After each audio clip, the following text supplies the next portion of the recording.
people, yes, my people. Thank you for coming back with us, and we are finna take a ride on a memory train. Whoa.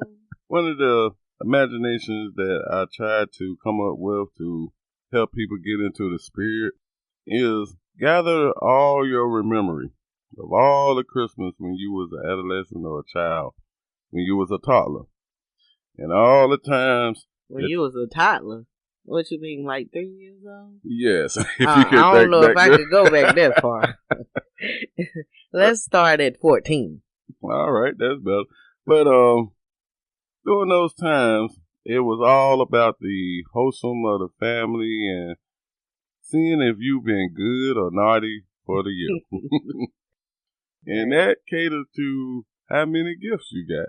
And even though during that day, even before that day of Christmas, my father and my mother always enticed and got me ready for Christmas by playing that In My Mind.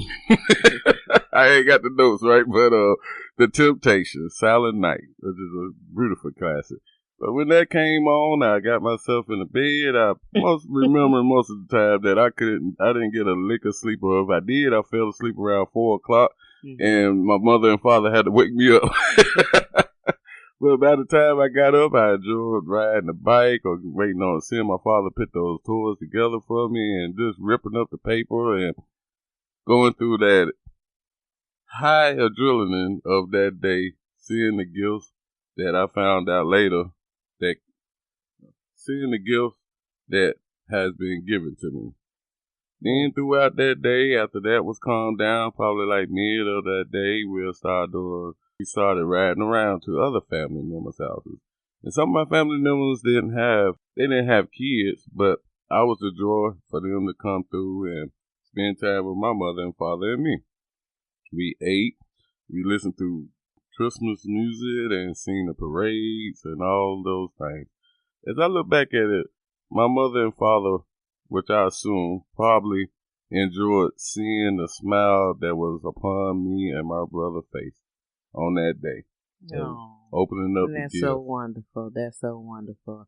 I know I remember growing up, this one story of a Christmas. My mother had received a sponsorship, a couple of, minutes for us to go shopping. And back in those days, the biggest toy department store was Toys R Us. Who remember that? Toys R Us. Yes, we missed yes. it. The little, what was his name? Lionel the giraffe. Yes, we all loved him. She was allotted some minutes to go shopping, get whatever she wanted, didn't have to pay anything. So it was maybe her and about 17 other parents that was also there, and they got a chance to bring their children along. So my mother brought me and my brother, of course. As we are getting ready to go, they got the big timer stopwatch on the side, and they like, you got 15 minutes to run out in the aisles and get whatever you want. So quite naturally, I'm standing right next to my mom, and my brother is in the buggy with my mom, but she was so excited. She left me in my buggy to go shopping. Now, this was a big toy store, and I had to be about 6, 7 years old, so I was very small. But I was able to find something that I really wanted. The problem was, it was too high for me to reach. So I spent my 15 minutes just standing in that one spot looking at a Cabbage Patch doll. Who remember those? And she didn't even have real hair. She had yarn for hair. But I wanted this Cabbage Patch doll. And at the end of the day, they had tallied up everything that my mom had got, and they gave her extra time to go back and get me some stuff because I only had one item in 15 minutes.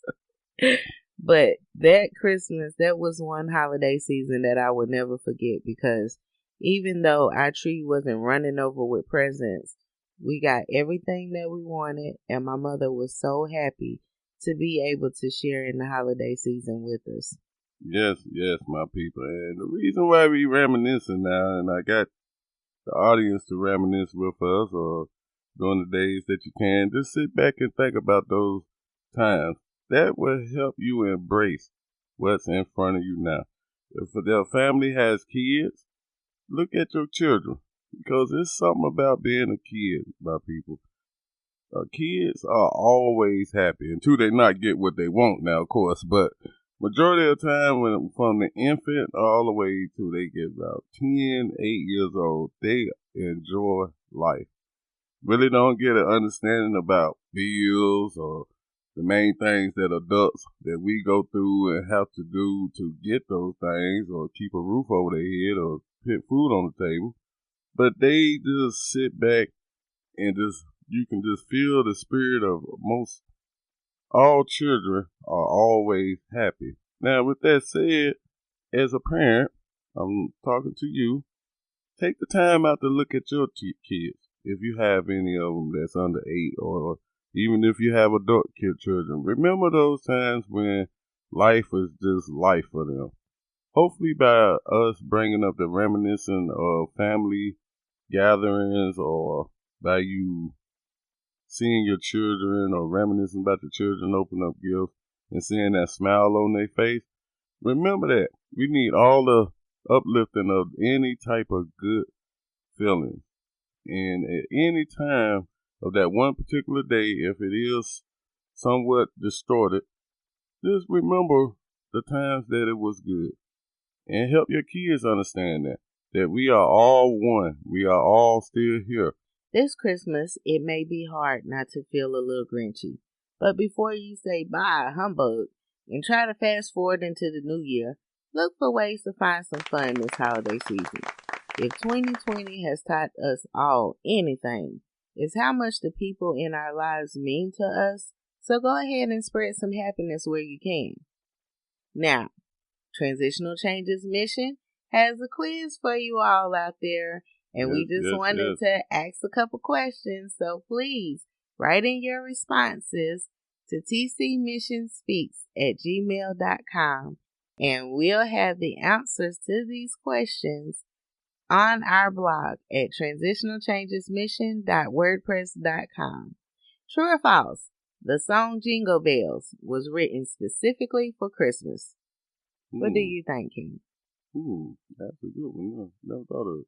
I thought somebody just took some bells and made a song. Well, I'm going to say true. I think Jingle Bells, is familiar to Christmas with the bells. Yes. That's probably why I'm going to put some music on here, making some bells music. Okay. Do more Americans get real or artificial trees? That's a good one. That made me think though. I think that they get more real trees. And I'm going to say real because, with the holiday season and got the eggnog by the fireplace already, you want to smell some pine. Yes, that pine. Yes. So we're gonna say real trees. Now you might say artificial because you might have an artificial tree up in your living room. Don't want to take away from that. Hey, don't talk about them artificial. Them artificial last way longer than the real. True. So. And they are different colors, and now they got lights on them automatically. So all you gotta do is put some screws together and plug them up, and they got the lights, the ornaments, everything. I mean, man, this don't grow. And I actually was looking online the other day, and I seen they are selling red Christmas trees now. Pink? I seen pink in the store too. Yeah, that's a new, very new, like seasonal thing to do. Jump out of traditional green. Christmas ain't Christmas without the tree. Right. I mean, you can even get a tabletop tree. I think you was looking for one of them trees back in 2016, King, if I'm not mistaken. Yes. Because it's really just the symbol of the tree. You might have a tree on the counter, but you might have a brand new boonyard outside or in the house. Okay. So, who was the first U.S. president to recognize Hanukkah in the White House? Oh, they do some history there. Yeah. I have to look that one up. Yes. Okay. we encourage you to do your research because I'm kind of stumped on that one too. Well, I can tell you a little bit about Hanukkah. It's a Judaism holiday and starts on December the 10th. Most of the time on a Thursday that lasts through December the 18th. But 8 days of festivities is what Hanukkah is about. It is a Judaism holiday. Okay. And then, last question. How much money do Americans spend on average on holiday gifts per person?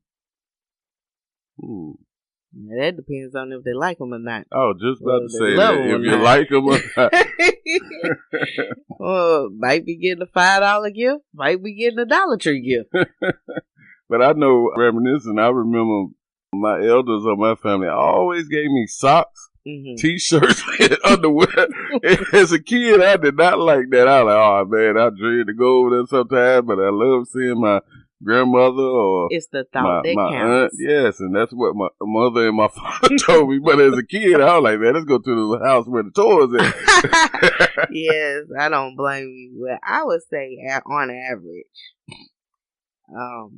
and now with the gift card, with the gift cards going around, how much would you put on average on a gift card for somebody that you like, maybe a colleague or something?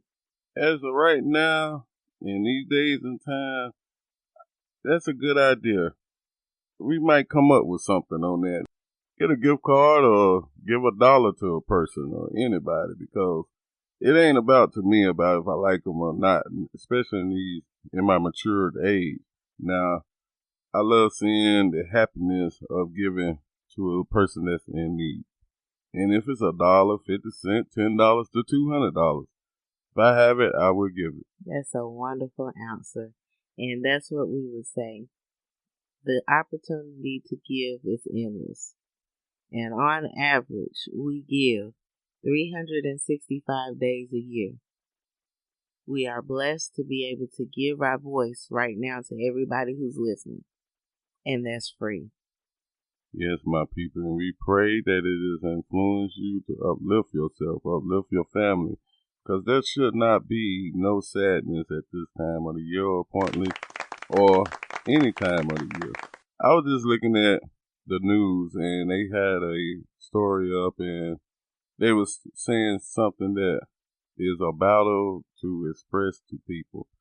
All I can say is that I love everybody and I really, really pray for the ones that are in sorrow. But to hear a person says a person have to be lying to themselves if they not happy during these times, I do not believe that across the globe. I myself have took some losses in my life, even up to this day or even in the future. It's a mental battle. Believe me, I know that it's a mental battle that we have to go through this. But as the human race, it depends on everybody to gather their strength because it is the well-being of our species. No matter what's in front of us, we got to keep it going for the generations behind us or that's in front of us. Like I tried to reminisce to bring people back to what is the joy of an adult person. Even if you don't have no kids, you can find a child out here. You can find a homeless person out here. You can find a person at the corner or at a store or walking into Walmart. You can see the Salvation Army with a jingle bell. And there's plenty of people standing in the medians in your city. Yes, my queen. So you may not remember exactly what happened at the holidays from year to year, but when something this different happens, it'll stick out. Things that go wrong often make the best memories. This exceptional holiday season will probably be more memorable because it's so different. We just have to find a way to make the most of it. Yes, my people, because this ain't the first time the world has been going through some type of dramatic plague or war or anything of negativity. This is not the first time. I mean, I can sit back. I remember talking to my 97-year-old great aunt. They used to tell me how the roads was paved and she was just, I enjoyed riding her around in my city, and she was just giving me a imagination of